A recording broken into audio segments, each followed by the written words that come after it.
se liga no que o Memphis Depay falou da arbitragem do Daronco, que não deu uma falta criminosa que ele sofreu no tornozelo, e o Memphis Depay mostrou como ficou o tornozelo dele após o jogo, muito inchado, muito machucado o tornozelo dele, pode ficar fora quarta-feira contra o América de Cali. E o Daronco nem sequer marcou falta nesse lance, em brincadeira. Então deixa o seu like, se inscreve no canal, ative o sininho pra você não perder nada do Corinthians, informações todos os dias aqui pra fiel torcida. Então sem mais enrolações, bora pro vídeo. Exibição de gala do Memphis Depay, mas nem tendo jogado muita bola e tendo vencido o jogo, ele saiu pleno, feliz da vida. Muito pelo contrário. Acompanhe. I don't know what the VAR did. I think first half the VAR should check about my ankle. I think that was a clear foul, red card. But instead they prefer to make rules here that not standing on the ball. I mean, what are we talking about? Brazil's about football, no? I think that if we continue like this in the board, who decides football in Brazil, that we do the wrong thing. So I want to be clear with that. Brazil is a country where you play football, and football you play not only with your feet, also with your mind. So I think that they have to do a better job. Além de tudo, o Memphis tomou a pregada do Lucas Piton e ficou com o tornozelo desse jeito aí. Isso é um post feito pelo próprio depois da partida, logicamente depois da partida. Esse tornozelinho, sei não se vai dar para ele pegar o América de Cali na terça-feira. Ali, quando o jogo tá rolando e o cara ainda tá quente, beleza. Depois que esfria, é um problemaço. Gelinho, gelinho. Mas haja gelo, hein? Haja gelo. Vitória do Corinthians sobre o Vasco por 3-0. 3-0 que poderia ser 5-0. Poderia ou deveria, Carlos Eugênio Simon? O árbitro é o Anderson Daronco e o árbitro de vídeo, o Rodrigo D'Alonso. Há um toque, é um toque sem querer.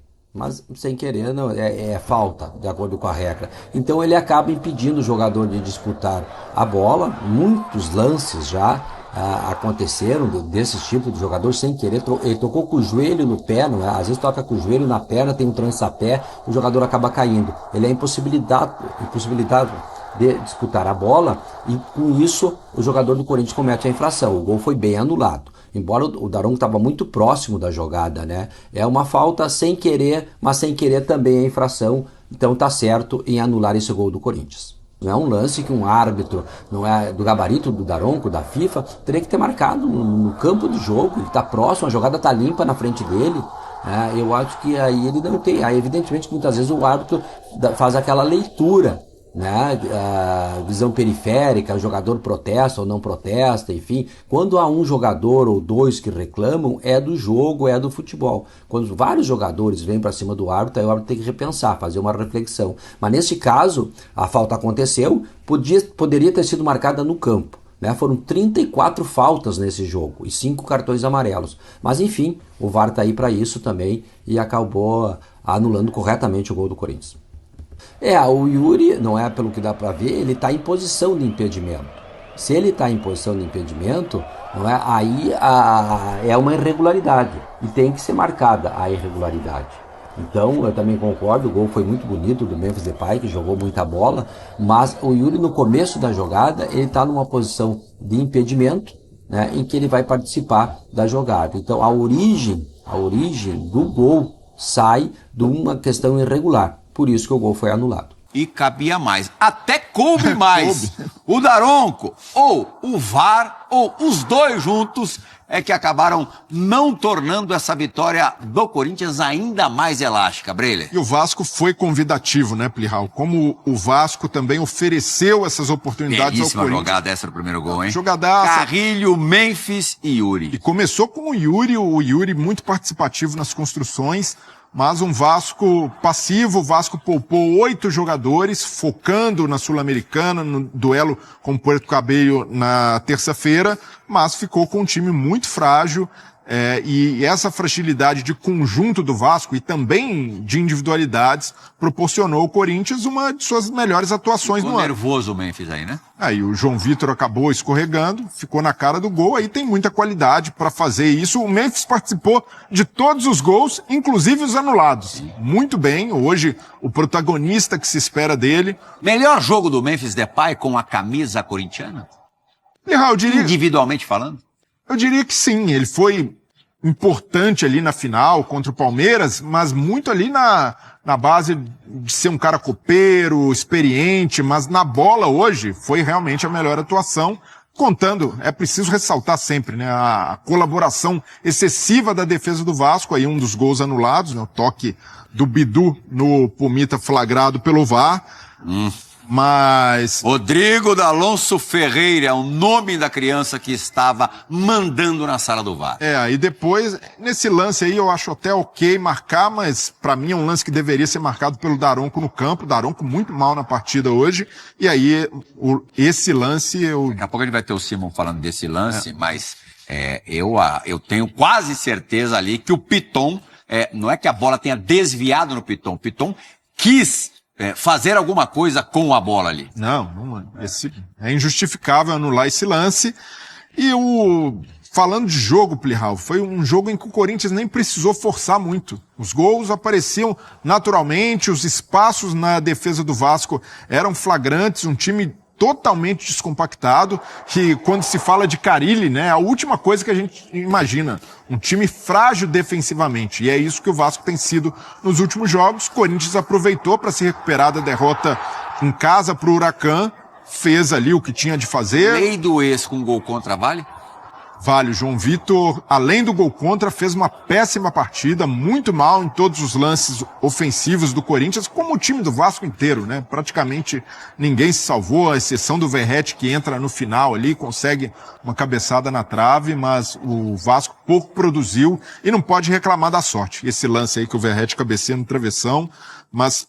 fora isso, o Vasco produziu muito pouco, enquanto encontrou um Corinthians muito mais organizado, um Corinthians que teve uma trajetória parecida com a do Vasco nessa última semana, né? Maratona de jogos, teve o Bahia fora de casa, mas poupou contra o Bahia e poupou porque pode poupar, porque tem um elenco mais robusto que o do Vasco, e ficou evidente, né? O Pedrinho falou que o Vasco tem um elenco entre os 8 de G8, hoje... o jogo mostrou que o Vasco tem um elenco de meio de tabela para baixo, para ser generoso, e não é só na conta do técnico falou que também. não precisa contratar, não.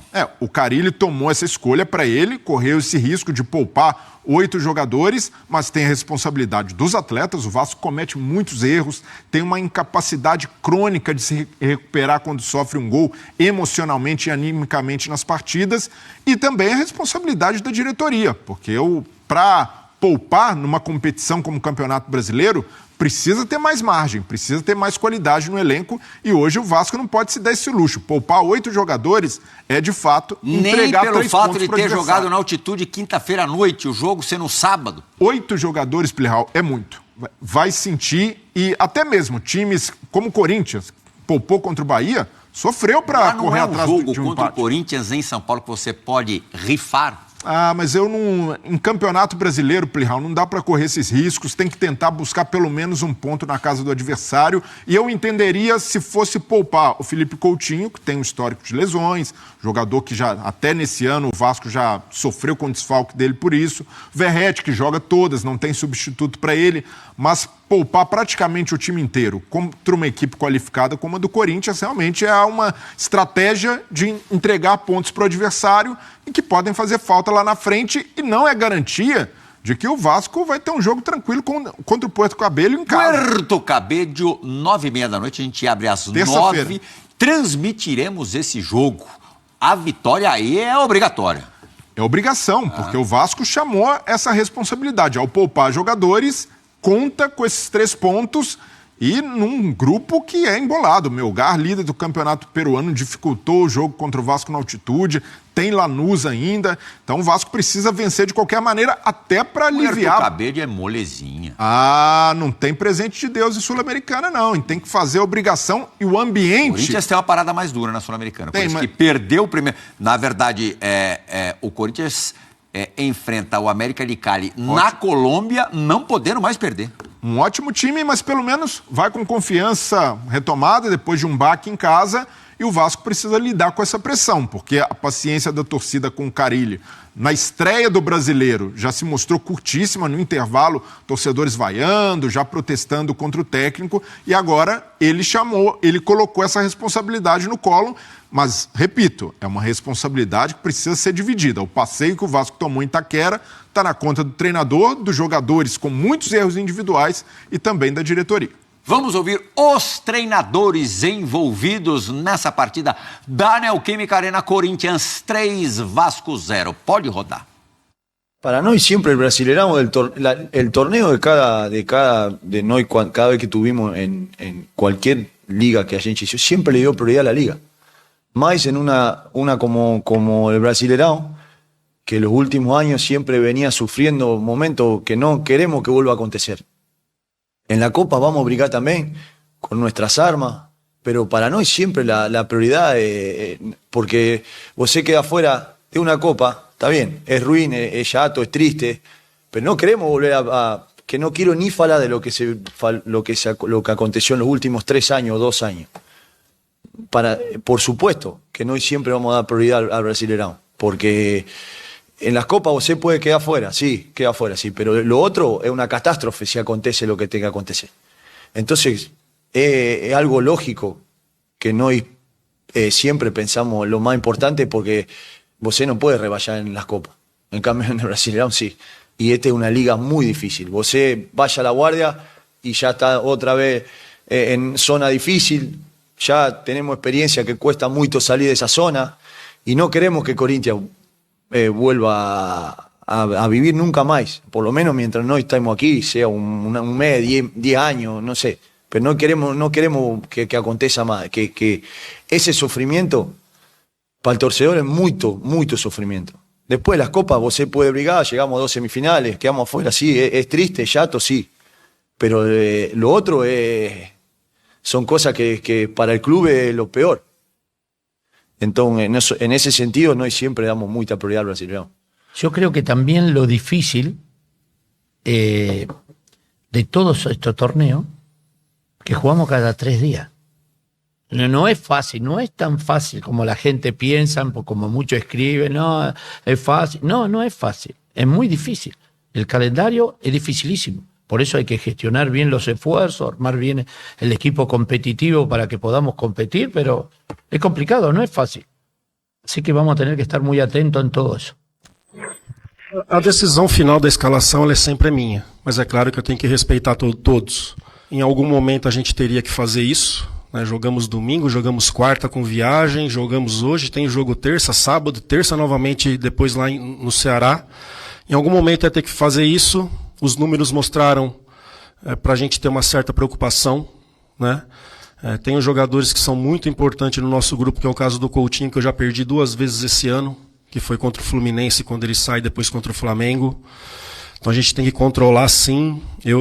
A decisão ela é minha, mas eu tenho que respeitar também o que eu escuto e tomar a decisão. Voltamos, no meu modo de ver, voltamos a errar e perder a confiança, né? Isso já não é de hoje, isso já é até de anos atrás, por todos que estão aqui no clube já me falam. E futebol é um jogo de erros, né? O esporte, jogo de erros, todos. Errou, perde. Toma gol, toma susto. E para mim isso voltou. Estava um jogo controlado, tivemos uma saída errada lá pela esquerda, fomos pressionados e na sequência tomamos o primeiro gol e a gente se perde dentro de campo. A cornetinha vascaína dizendo aqui, 7 gols sofridos em uma semana, menos de uma semana, porque o primeiro deles contra o Santos foi no domingo da semana passada, fora os anulados. Então é isso, Fel, como ficou o tornozelo do Memphis Depay, inchadaço, cara. O Daronco nem deu falta no lance, não sei se foi o Piton que pisou no tornozelo dele, foi o João Vitor, cara, ridículo. Eu lembro que o Daronco, ele deixou o jogo seguir, o Vasco atacou e o Memphis Depay se contorcendo de dor lá no ataque, e o Daronco, mano, esse cara é um dos piores árbitros do Brasil, para não dizer o pior. É brincadeira esse cara apitar ainda jogo da Série A, cara. Eu acho que é só por nome mesmo, não é possível. Porque ele é muito fraco, sempre prejudica não só o Corinthians, mas principalmente as equipes assim que jogam em casa. Parece que ele tenta meio que tentar balancear o jogo e acaba prejudicando sempre a equipe da casa. Garanto pra vocês, se fosse no Maracanã, fosse no Allianz Parque Chiqueiro lá, ele daria aqueles 2 gols lá que foram anulados. Claro que não ia anular. Se fosse o Palmeiras, esses 2 impedimentos, se fosse pro Palmeiras, ele não ia dar. Não, a falta, aliás, o primeiro lance foi falta do Bidu, né? Que ele deu, não foi falta. E no segundo lá, o impedimento, que não foi impedimento. O Piton tenta dominar a bola e domina errado e sobra pro atacante do Corinthians. Então é uma segunda jogada. Não era pra ter marcado o impedimento naquela jogada. É ridículo. Se fosse pro Palmeiras, Flamengo, com certeza esses gols aí seriam validados. É ridículo a arbitragem brasileira. Mano, não dá pra acreditar que os caras são tão fracos assim, cara. Tinha que ser que nem na Inglaterra, que os caras realmente são profissionais e se dedicam somente à arbitragem, né? Aqui no Brasil, os caras é árbitro, vai ver os caras têm outra profissão e não conseguem se dedicar 100% à arbitragem. Isso porque árbitro FIFA ganha 5 mil reais por jogo, então é muita grana. E, se não me engano, quem não é FIFA ganha 3 mil por jogo, então mesmo assim, um dinheiro muito alto aí pra errar tanto. Mas é isso, deixa o seu like, se inscreve no canal, comenta o que você achou do vídeo. Vídeo aqui todos os dias no canal Esporte Corinthians hoje. Então até o próximo vídeo, valeu, é nóis.